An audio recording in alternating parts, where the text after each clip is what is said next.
जय श्री कृष्ण। राधे राधे आप सभी को। आशा करती हूँ आप कुशल मंगल होंगे। श्री कृष्ण कहते हैं तुलसी को पानी डालते वक्त बोलेंगे 3 शब्द, आपकी गरीबी बिल्कुल दूर हो जाएगी। एक बार की बात है, देवी सत्यभामा ने भगवान श्री कृष्ण से तुलसी को जल देने का महत्व पूछा। तब भगवान श्री कृष्ण ने उन्हें उसका महत्व सुनाया। आगे देवी सत्यभामा कहती है, हे स्वामी, आपने मुझे तुलसी को जल देने का महत्व तो बता दिया, किंतु अब मेरे मन में यह जानने की जिज्ञासा हो रही है कि तुलसी को जल कैसे देना चाहिए। तुलसी को जल देने की सर्वोत्तम विधि कौन सी है तथा तुलसी को जल देने का मंत्र कौन सा है? कृपया आप मुझे इन सभी प्रश्नों का उत्तर दें।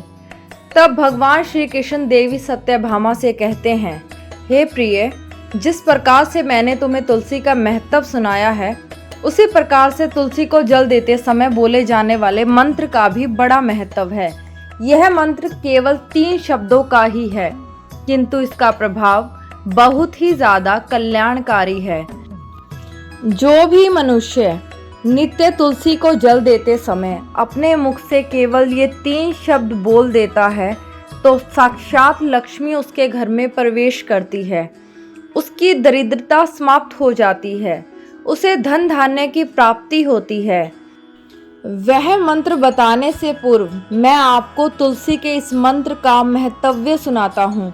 इस महत्व को सुन लेने मात्र से ही मनुष्य के समस्त पाप नष्ट हो जाते हैं और उसे 100 वर्षों तक तुलसी को जल देने का पुण्य प्राप्त होता है। इसलिए देवी, आप इस कथा को ध्यान से पूरा जरूर सुनिएगा। देवी सत्यभामा कहती हैं, हे प्रभु, मैं इस कथा को पूरा अवश्य सुनूंगी। आप मुझे तुलसी के मंत्र का महत्व सुनाइए। श्री कृष्ण जी कहते हैं, हे देवी सत्यभामा, दक्षिण में एक अत्यंत शोभायमान नगरी थी। उस नगरी में सुशर्मा नाम का एक खोटी बुद्धि का ब्राह्मण रहता था। पापियों का तो वह शिरोमणि था। उसका जन्म एक ऐसे ब्राह्मण परिवार में हुआ था जो पाप कर्म करने वाले और शास्त्र ज्ञान से शून्य थे। वह जन्म से तो ब्राह्मण था, किंतु कर्म से वह अत्यंत दुराचारी था। वह न पूजा पाठ करता था, न ध्यान करता था, न जाप करता था, न होम और न ही अतिथियों का सत्कार करता था। उसके द्वार पर आए अतिथि को बिना दान किए ही क्रूरता पूर्वक भगा देता था। वह सदैव ही पराई स्त्रियों पे बुरी दृष्टि रखता था और उसे मदिरा पान करने की भी आदत थी। साथ ही वह मांस खाया करता था। वह दिन में खेत में काम करके पत्ते बेचकर जीविका चलाया करता था और रात में व्यभिचार करता था। इस प्रकार से उस ब्राह्मण ने अनेक वर्षों तक जीवन व्यतीत किया। फिर एक दिन वह दुर्बुद्धि सुशर्मा बेचने के लिए पत्ते इकट्ठा करने के लिए एक ऋषि की वाटिका में घूमने लगा और पत्ते तोड़ने लगा। तभी एक काल रूपधारी काले सर्प ने उस ब्राह्मण को काट लिया और उसी समय उसकी मृत्यु हो गई। उसके बाद 2 यम के दूत उसे लेने के लिए उस स्थान पर प्रकट हुए और उसे उठाकर यमलोक ले जाने लगे। मार्ग में वह यमदूतों के सामने बहुत विलाप करने लगा, हे दूतों, मुझे कहाँ ले जा रहे हो? मुझे छोड़ दो, मेरे प्राण बख्श दो। किंतु यमदूत उसे यह कहते हुए ले जाने लगे, अरे दुष्ट ब्राह्मण, तेरे पाप कर्मों के कारण तुझे सांप ने काटा है। अब यमराज तुम्हें अवश्य घोर नरक में डाल देंगे। फिर यम के दूत उस ब्राह्मण को लेकर यमलोक पहुंचते हैं और यमराज के सामने खड़े हो जाते हैं। चित्रगुप्त उस ब्राह्मण का लेखा जोखा निकालते हैं और यमराज से कहते हैं, हे धर्मराज, इस ब्राह्मण ने बचपन से लेकर मृत्यु तक पाप ही पाप किए हैं। इसने कभी कोई पुण्य का काम नहीं किया। फिर धर्मराज अपने दूतों से कहते हैं, हे दूतों, इस घोर पाप करने वाले ब्राह्मण को उठाकर ले जाओ और इसे नरक में डाल दो। फिर यम के दूत उस ब्राह्मण को लेकर नरक की भयंकर अग्नि में धकेल देते हैं। अनेक वर्षों तक नरक में सजा भुगतने के बाद उस ब्राह्मण को दूसरे जन्म में एक बैल का शरीर मिलता है। बैल का जन्म पाकर वह बोझ उठाने का काम करने लगा। उसका मालिक उससे दिन रात काम करवाता था। फिर जब उस बैल की शक्ति कम हुई तो उसके मालिक ने उसे एक लंगड़े आदमी को बेच दिया। उस लंगड़े आदमी ने उस बैल को खुद का बोझ उठाने के लिए उपयोग किया। वह उसकी पीठ पर बैठकर घूमा करता था। इस प्रकार से उस बैल ने 8 वर्ष तक उस लंगड़े आदमी का बोझ उठाया। फिर एक दिन वह लंगड़ा आदमी उस बैल की पीठ पर बैठकर किसी ऊंचे पर्वत पर जाने लगता है। उस पर्वत पर बहुत देर तक चढ़ने के कारण वह बैल बहुत ही ज्यादा थक जाता है। उसकी शक्ति क्षीण हो गई और कुछ समय बाद वह बैल बहुत जोर से मूर्छित होकर जमीन पर गिर पड़ा और अंतिम सांसें लेने लगा। तभी वहां पर खड़े लोगों को उस बैल पर बड़ी दया आ गई और वे उसके मुख में पानी डालने लगे। फिर उन लोगों में एक पुण्य आत्मा व्यक्ति था। उसने उस बैल का कल्याण करने के लिए अपना पुण्य उस बैल को दे दिया। उसे देखकर अन्य लोगों ने भी अपना अपना पुण्य याद करके कुछ पुण्य उस बैल को दे दिए ताकि उसे मुक्ति मिल जाए। उसी भीड़ में एक वेश्या भी खड़ी हुई थी। सभी लोग अपना पुण्य उस बैल को दे रहे थे। यह देखकर उस वेश्या ने भी अपना पुण्य उस बैल को दे दिया। कुछ देर बाद उस बैल की मृत्यु हो गई। फिर उस स्थान पर यमदूत आते हैं और उस बैल के शरीर से उस ब्राह्मण की आत्मा को निकालकर यमलोक ले जाते हैं। यमलोक ले जाने पर उसे यमराज के सामने खड़ा किया जाता है। फिर चित्रगुप्त उसका लेखा जोखा देखते हैं और वे आश्चर्य में पड़ जाते हैं। उस वेश्या के द्वारा उस बैल को दिया हुआ पुण्य बहुत ज्यादा बड़ा था। उस पुण्य के प्रभाव से उसके सभी जन्म के पाप नष्ट हो गए। फिर यमराज उस ब्राह्मण के सभी पाप क्षमा कर देते हैं और कहते हैं, हे ब्राह्मण, उस वेश्या ने मुझे अपना पुण्य देकर तुझ पर बड़ा ही ज्यादा उपकार किया है। केवल उसी के पुण्य के कारण तुम्हारे सब जन्मों के पाप नष्ट हो गए। और यमराज उससे फिर से मनुष्य जन्म प्रदान करते हैं। इस बार वह पृथ्वी पर आकर एक उत्तम ब्राह्मण कुल में जन्म लेता है। उस महापुण्य के प्रभाव से उसे इस नए जन्म में अपने पूर्व जन्म की बातें याद आने लगती हैं। जब वह ब्राह्मण बड़ा हो जाता है तो उसे याद आता है कि पिछले जन्म में जब वह बैल था तब एक वेश्या ने उसका पुण्य दे दिया था। इसलिए उसके मन में उस वेश्या के बारे में जानने की इच्छा जागृत होती है और उस महापुण्य के बारे में जानने के लिए वह वेश्या का पता लगाकर उसे ढूंढते हुए उसके नगर में चला जाता है। वह वेश्या अब बूढ़ी हो चुकी है। फिर जब उसे वह वेश्या मिल जाती है तो वह उसके सामने जाकर उसे बार बार प्रणाम करता है और उस वेश्या का धन्यवाद करने लगता है। वह वेश्या कहने लगती है, हे ब्राह्मण श्रेष्ठ, आप कौन हैं? किस कारणवश आप मुझे वेश्या को धन्यवाद कर रहे हैं? मैंने आपका कौन सा कार्य किया है? आप मुझे नमस्कार क्यों कर रहे हैं? तब वह ब्राह्मण कहता है, हे माता, मैं वही बैल हूँ जिससे तुमने अपना पुण्य दे डाला था। अपने पाप कर्मों के कारण मुझे पिछले जन्म में बैल होना पड़ा था। उस पर्वत पर जब मैं मर रहा था तो तुमने मुझे अपने पुण्य दिया था। तुम्हारे पुण्य के प्रभाव से ही आज मुझे फिर से मनुष्य का जन्म मिला है। तुम्हारे द्वारा दिए गए उस पुण्य के कारण मुझे अपने पूर्व जन्म की सारी बातें याद आ गई। किंतु हे माता, मैं आज यहाँ पर यह जानने के लिए आया हूँ कि तुमने मुझे उस समय पर अपना कौन सा पुण्य दिया था जिस कारण से मेरे सभी जन्मों के पाप नष्ट हो गए। मैं उस पुण्य के बारे में जानना चाहता हूँ। तब वेश्या ने कहा, हे ब्राह्मण श्रेष्ठ, मैंने तो अपने जीवन में कोई पुण्य का काम नहीं किया, किंतु मेरे घर में एक तोता है जो पिंजरे में रहकर हमेशा कुछ बोलता रहता है। उसे सुनकर मेरा अंतकरण पवित्र हो जाता है। उसी तोते के द्वारा बोले गए मंत्र का पुण्य मैंने तुम्हें दान में दिया था। फिर वह वेश्या और वह ब्राह्मण उस तोते के पास जाते हैं उसे पूछने लगते हैं, हे शुक, तुम कौन सा मंत्र बोलते रहते हो जिससे हमारे जीवन का उद्धार हो गया? यह मंत्र तुम्हें किसने सिखाया और इस मंत्र का क्या अर्थ है?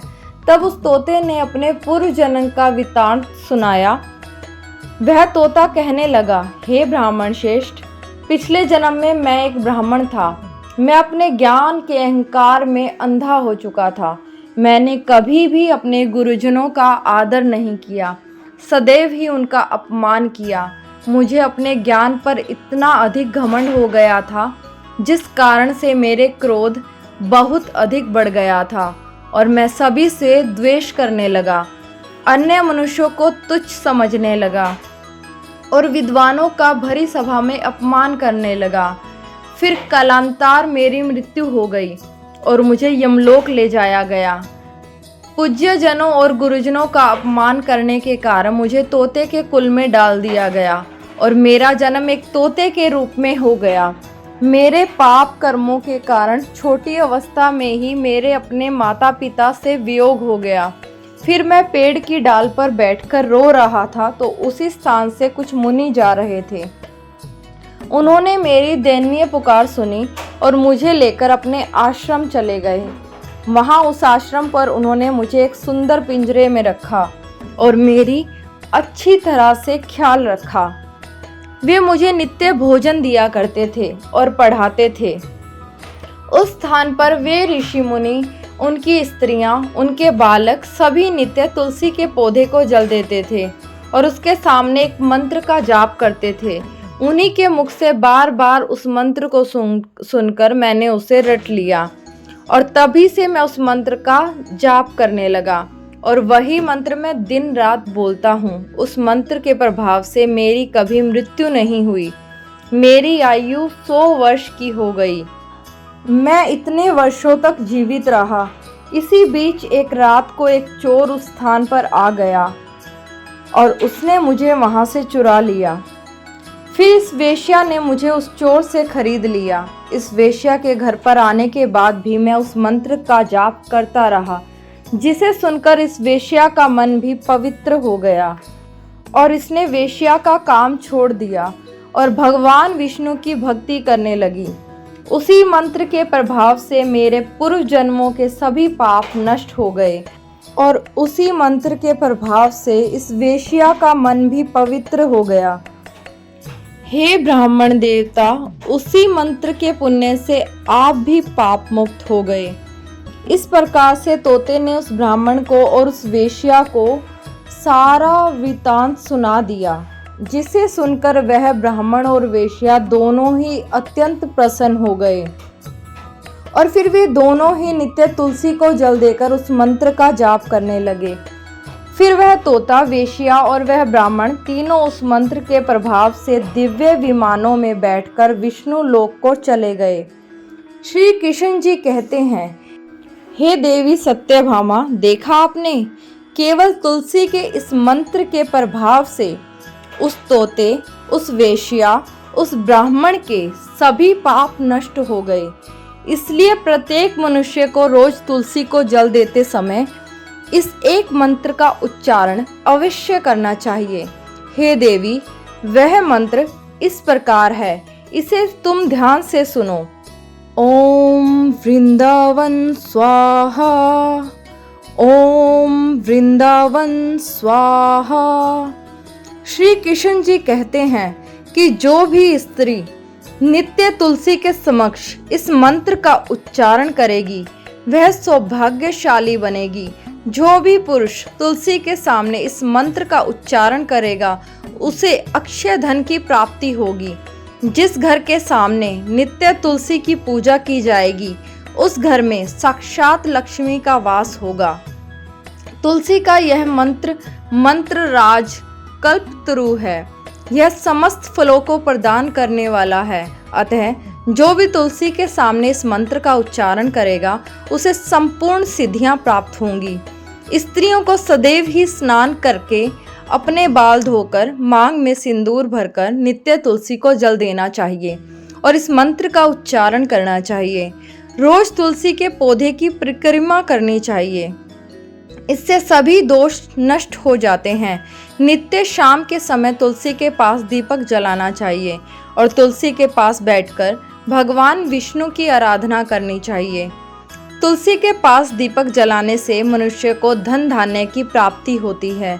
हजारों अमृत के घड़ों से नहलाने पर भी श्री हरि को उतनी तृप्ति नहीं होती जितनी वे मनुष्य के द्वारा तुलसी का एक पत्ता चढ़ाने से प्राप्त करते हैं।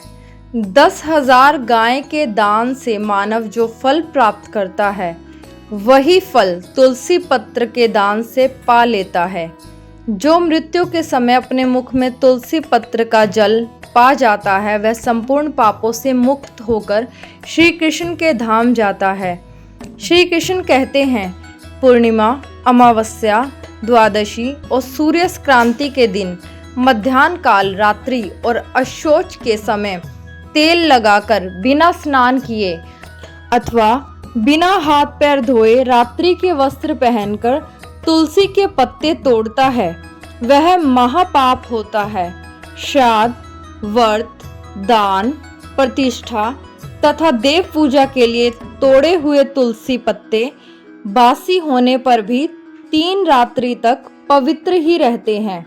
तुलसी का एक एक पत्ता ना तोड़कर पत्तियों के साथ अग्रह भाग को तोड़ना चाहिए। तुलसी की मंजरी सब फूलों से बढ़कर मानी जाती है। मंजरी तोड़ते समय उसमें पत्तियों का रहना भी आवश्यक माना जाता है।